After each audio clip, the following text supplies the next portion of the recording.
হে ঈশ্বর, আমার আরাধ্য দেবতার জন্য আনা লাড্ডু কি করে আমি ওনাকে দিয়ে দিই? দয়া করে আমায় সাহায্য করুন। এবার ছেড়ে দিন প্রভু, আর নয়। ক্ষমা করবেন প্রভু, কিন্তু আমার মনে হয় আপনি যতগুলো লাড্ডু খেয়েছেন ততগুলো পর্যাপ্ত আপনার তৃপ্ত হওয়ার জন্য।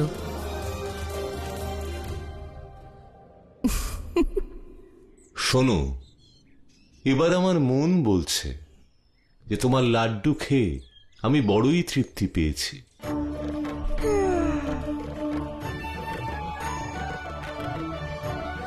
কোথায় যাচ্ছেন আপনি? জ্ঞান সরোবর যাবে তো নাকি? চলুন।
দেখুন না মাতা, প্রভু কিভাবে নিজের আরাধ্য শ্রী হরির আরাধনায় মগ্ন।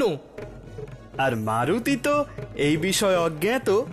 ও যে আরাধ্যর খোঁজে বেরিয়েছে, এই ভক্তি সঙ্গীত তার প্রতি সমর্পিত।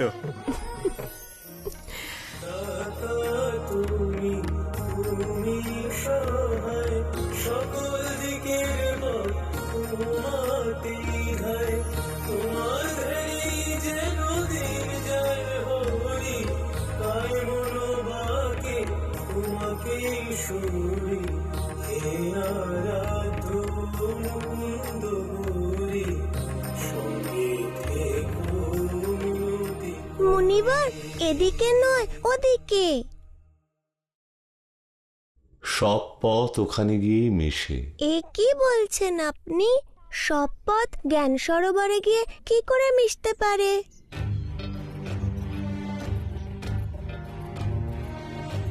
মনে হয় আমার কথা ওনার কান পর্যন্ত পৌঁছয়নি। ক্ষমা করবেন আমায়, আমাদের জ্ঞান সরোবরে যেতে হবে। কিন্তু আপনি যে এখানে বসে পড়লেন। নিজের আরাধ্য দেবতাকে পাওয়ার জন্য ভক্তির সঙ্গে সঙ্গে ধৈর্যেরও দরকার হয় মারুতি। বুদ্ধি আর ত্যাগের পরীক্ষা তো তোমার হয়ে গেছে, কিন্তু শিক্ষার বলের পরীক্ষা এখনো বাকি রয়েছে। কি হলো? কিছু তো বলুন। গলা শুকিয়ে যাচ্ছে আমার, কি করে কথা বলবো? আরো উচ্চস্বরে গান করুন। কি?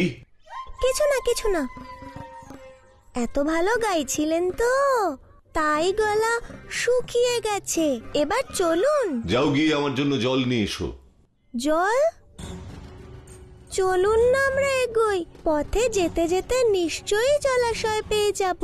ততক্ষণে তো পিপাসায় আমার মৃত্যু হয়ে যাবে। কি গো, তুমি কি এটাও জানো না যে জলই জীবন? যাও, জল নিয়ে এসো। এই জঙ্গলে জল কোথায় পাবো আমি? ওই দেখো, একটা জলাশয় দেখা যাচ্ছে।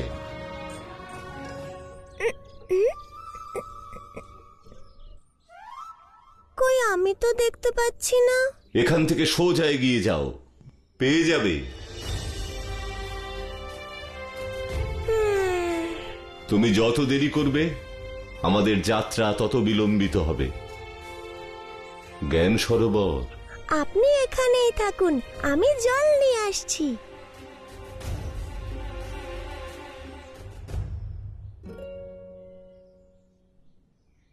দয়া করে আপনি আর গান করবেন না। এই জঙ্গল আপনার গান শুনে ধন্য হয়ে গেছে। এবার একটু বিশ্রাম করুন।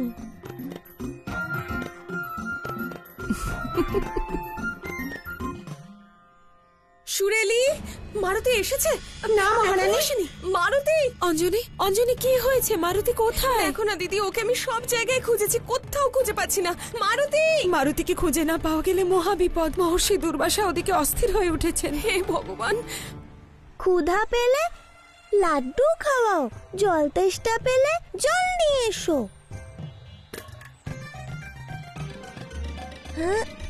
দাঁড়াও বালক।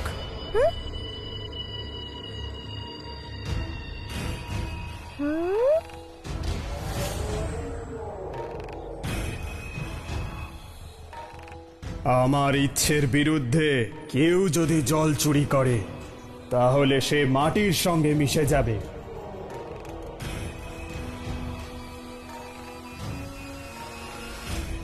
এ আবার কোন নতুন সমস্যা এসে উপস্থিত হলো? আমার প্রণাম নেবেন, আমি এখানে জল চুরি করার উদ্দেশ্যে আসিনি। আপনি দয়া করে আমায় অনুমতি দিলে খুব উপকৃত হব। এত সহজ নয় বালক। আমার জ্ঞান সরোবরে পৌঁছানো অত্যন্ত প্রয়োজন। জ্ঞান সরোবরে যেতে চাও? তাহলে সর্বপ্রথম তোমার জ্ঞানের প্রদর্শন করো। আমি তোমাকে 3টি প্রশ্ন করব। যদি তুমি একটি প্রশ্নেরও যথাযথ উত্তর দিতে পারো তাহলে তুমি জল নিয়ে যেতে পারো, কিন্তু প্রতিটি ভুল উত্তরের সাথে সাথে তুমি একটু একটু করে মাটিতে প্রবেশ করবে।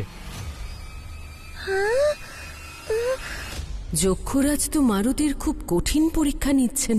মাতা, মারুতি বুদ্ধিমান। সেটাই তো। এমন আর কি জিজ্ঞেস করবেন যক্ষরাজ যার উত্তর মারুতির জানা থাকবে না?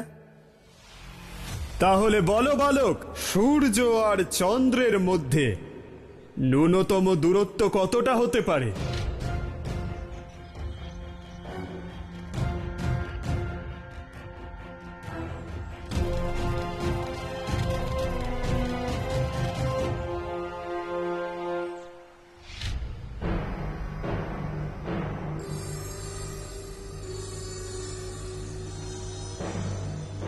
এসব কি? আপনার প্রশ্নের উত্তর। প্রভুর ইচ্ছে হলে সূর্য আর চন্দ্রের মধ্যে ন্যূনতম দূরত্ব এটুকু হতে পারে।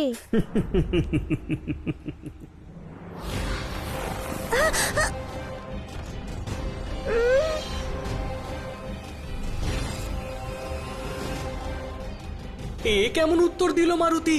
সূর্য আর চন্দ্রের মধ্যে মাত্র এইটুকু দূরত্ব? দ্বিতীয় প্রশ্ন বালক, এই পৃথিবীর সব থেকে দুষ্কর নির্মাণ কার্য কোনটি? খুবই সহজ, পৃথিবী থেকে স্বর্গ অব্দি সিঁড়ির নির্মাণ করা। লঙ্কাপতি রাবণও তো এই প্রয়াসই করেছিলেন, কিন্তু সফল হতে পারেননি। একটি রথের নির্মাণ সব থেকে কঠিন কাজ মুনিবর। কি? নিশ্চয়ই তুমি এখানে স্বেচ্ছায় প্রাণ ত্যাগ করতেই এসেছো বালক, তাই তুমি এত সহজ প্রশ্নের ভুল উত্তর দিচ্ছ।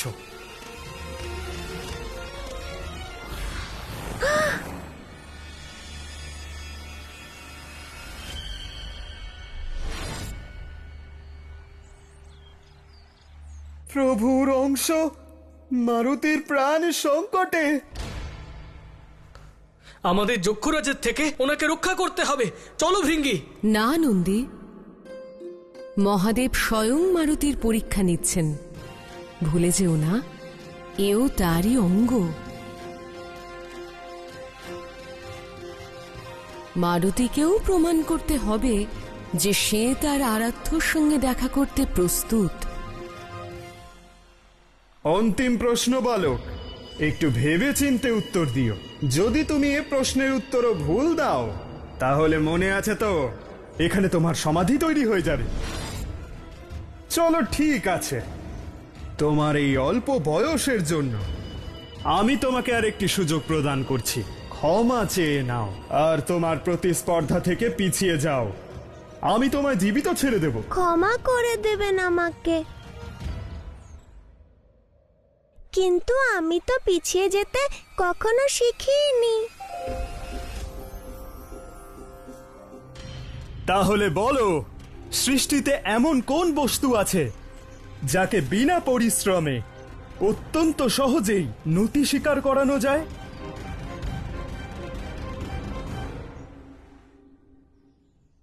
আর এর উত্তর হলো আমাদের চোখের পলক। কারণ আমাদের পলকই ওই একমাত্র বস্তু যা একটু পরিশ্রম না করে আমরা ঝোঁকাতে পারি।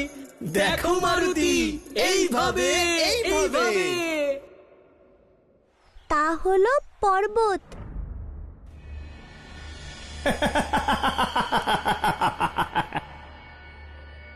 অসম্ভব!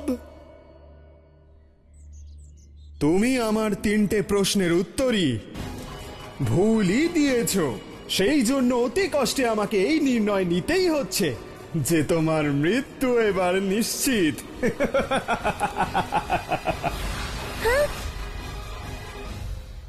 মারুতি কোথায় গেল? কি হলো দিদি, খুঁজে পেয়েছো? না, তুমিও পাওনি? ওখানে ঋষি দুর্বাসার ক্রোধ আরো বেড়ে গেছে হয়তো। এখন আমরা কি করব? চলো ওনার কাছে গিয়ে ক্ষমা চেয়ে নি। আর কোনো উপায় নেই। ওনার ক্রোধ শান্ত হয়ে গেলে পুনরায় আমরা মারুতির খোঁজ করতে বেরোবো। হ্যাঁ হ্যাঁ, সেই বরং ভালো। ততক্ষণ ওনার ভোজনের আয়োজন করি গিয়ে। হ্যাঁ তাড়াতাড়ি চলো চলো চলো। মৃত্যুর পূর্বে তোমার ইষ্টদেবকে স্মরণ করে নাও। আপনার কি ত্রিপুরাসুরের কাহিনী মনে আছে? ত্রিপুরাসুর? যখন তারকাসুরের 3 পুত্র ত্রিপুরা নির্মাণ করেছিলেন, তখন ব্রহ্মাদেব আশীর্বাদ করেছিলেন ওনাদের বিনাশ তখনই সম্ভব যখন কেউ একটি বাণে 3 জনকে বিদ্ধ করবে। তারপর ওনাদের বিনাশের জন্য স্বয়ং মহাদেব সেখানে যাওয়ার সিদ্ধান্ত নিলেন। তখন মহাদেবের জন্য স্বয়ং ধরিত্রী দেবী রথের রূপ নিলেন। সূর্য ও চন্দ্র দুজন সেই রথের চাকা হয়েছিলেন। অর্থাৎ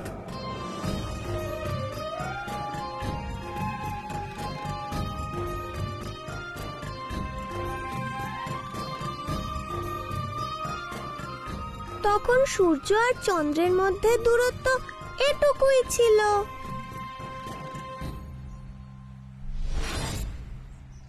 এমন রথ যেখানে মহাদেব বিরাজ করেছিলেন, তাতে কোনো অসুর অথবা দেবতার বিরাজ করার ক্ষমতাই ছিল না। কারণ প্রভুর ইচ্ছে ছাড়া কোনো কার্য সম্ভব না। এটাই আপনার দ্বিতীয় প্রশ্নের উত্তর। সেই রথের নির্মাণই সৃষ্টির সর্বাধিক দুঃসাধ্য কর্ম। আচ্ছা, তাহলে অন্তিম প্রশ্ন, কোন পর্বতকে বিনা পরিশ্রমে কিভাবে নত করা সম্ভব? নম্রতা দিয়ে। অর্থাৎ নম্রতা এমন অলৌকিক শক্তি যা দিয়ে পর্বতকেও নত করা সম্ভব। আর ত্রিপুরাসুরের কাহিনীতে এমনই ঘটেছিল। যখন দেবতারা নম্রভাবে মেরু পর্বতের কাছে মিনতি করেন, তখন তিনি নত হয়ে বান হতে রাজি হন। তারপর সেই দিব্য রথে চড়ে মহাদেব সেই বান নিক্ষেপ করলেন আর ত্রিপুরাসুরকে বধ করলেন। আপনি কি আমার উত্তরে প্রসন্ন হয়েছেন?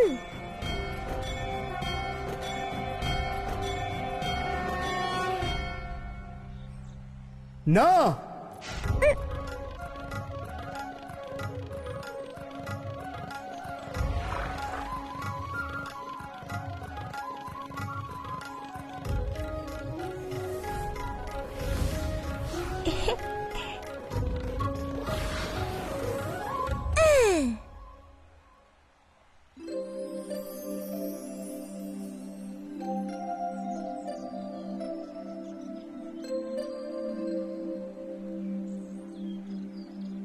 তোমার তিনটি উত্তরই সঠিক।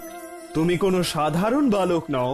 আজ আমার জ্ঞানী হবার অহংকারকে তোমার বুদ্ধি দ্বারা খণ্ডন করেছো। আমি তো শুধু এটুকু জানতাম যে আপনার তিনটি প্রশ্নের উত্তর এই কাহিনীতেই লুকিয়েছিল। আমি শুধু তাতে আলোকপাত করলাম। এরকম অসংখ্য কাহিনী আমি আমার মাতার কাছে শুনেছি। এইভাবে মহাদেব একই বাণে তিনজনকেই শেষ করে দিলেন। হয়ে গেল ত্রিপুরাসুরের বধ। অর্থাৎ অধর্ম যতই শক্তিশালী হোক না কেন, ধর্মের সামনে তার কোনো অস্তিত্ব নেই। প্রণাম তোমাকে, আর প্রণাম তোমার মাতাকে, যার গর্ভ থেকে তুমি জন্ম নিয়েছো। নিয়ে যাও, যত প্রয়োজন জল নিয়ে যাও। আপনাকে অনেক ধন্যবাদ।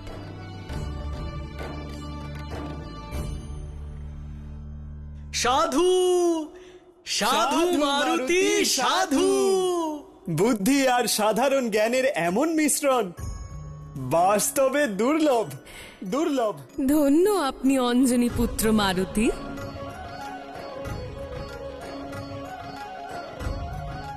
আমি আশীর্বাদ করি একদিন আপনার নাম সারা সংসারে ছড়িয়ে পড়বে।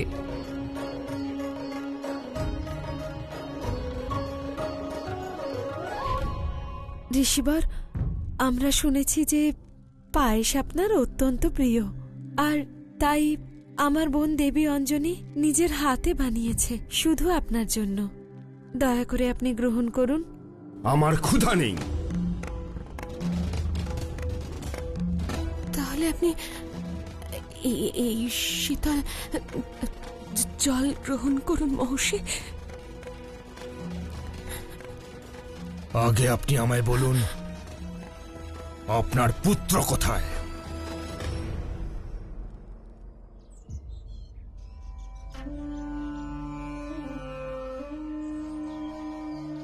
এই নিন মুনিবর, আপনার জন্য জল এনেছি। ভালো হয়েছে তুমি এসেছো, নইলে আমার তো মনে হয়েছিল আমায় বুঝি দেহত্যাগ করতে হবে।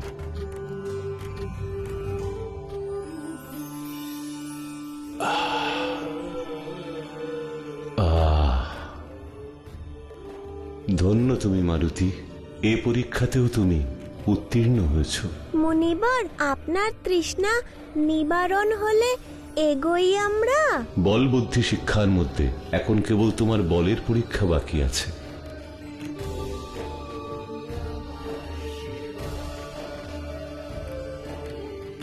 ধন্যবাদ প্রভু, আপনি এবার আমায় আমার আরাধ্য দেবতার কাছে পৌঁছে দিন।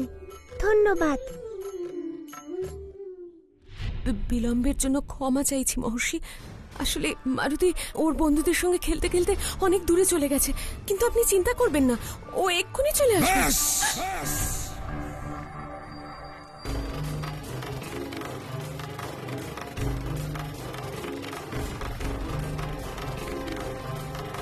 আমার ধৈর্যের বাঁধ ভেঙে গেছে।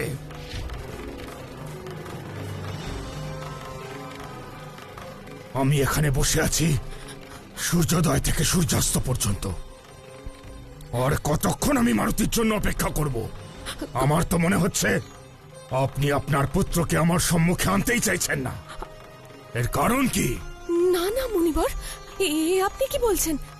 আজ পর্যন্ত মারুতি এতক্ষণ মহলের বাইরে কখনো থাকেইনি। জানি না। কি জানেন না? আপনি যদি নাই জানেন তাহলে আমাদের অপেক্ষা করালেন কেন? আমি আমার সমস্ত কার্য অসমাপ্ত রেখে একটি বালকের জন্য অপেক্ষা করছি। ক্ষমা করুন মহর্ষি, ক্ষমা করুন। দয়া করে আপনি শান্ত হন। মহারাজ কেশরী, আমি শুনেছিলাম যে আপনি মুনি ঋষিদের আপ্যায়ন করতে জানেন, আর তাই আমি শিষ্যদের নিয়ে এখানে এসেছি। কিন্তু আজ যা ঘটল, আমার সমস্ত ভ্রম দূর হয়ে গেল। আদর সম্মানের বদলে আমাকে অপমান করা হলো। আমার সময়ের কোনো মূল্য নেই। আপনি কি আমাকে এটাই বোঝাতে চাইলেন? এটাই প্রমাণ করতে চাইলেন আপনি? চুপ করে আছেন কেন? উত্তর দিন। ওনার কোনো দোষ নেই গুরুদেব, দোষ আমার। মারুতির ওপর নজর রাখা উচিত ছিল আমার।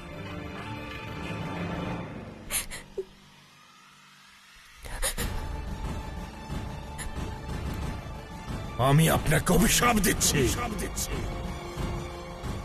আপনাকে বানরী রূপে পৃথিবীতে জন্মগ্রহণ করতে হবে।